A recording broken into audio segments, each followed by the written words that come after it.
an expert at Trusted Plumbing and Heating. Today, I'm going to talk about a question we hear a lot this time of year. What causes pipes to burst? When a pipe bursts, it means water's pouring where it shouldn't. This can damage floors, walls, and even your belongings. The most common reason pipes burst is freezing cold. When water freezes inside, it expands and cracks the pipe open. If water pressure's too high inside your pipes, it can cause them to burst too, even if the weather's not that cold. Old pipes, or pipes with lots of minerals, can wear down the pipe walls, making them more likely to burst.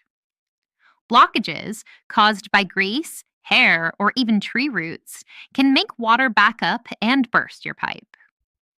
Pipes that are poorly installed or made with a cheaper material are more likely to burst.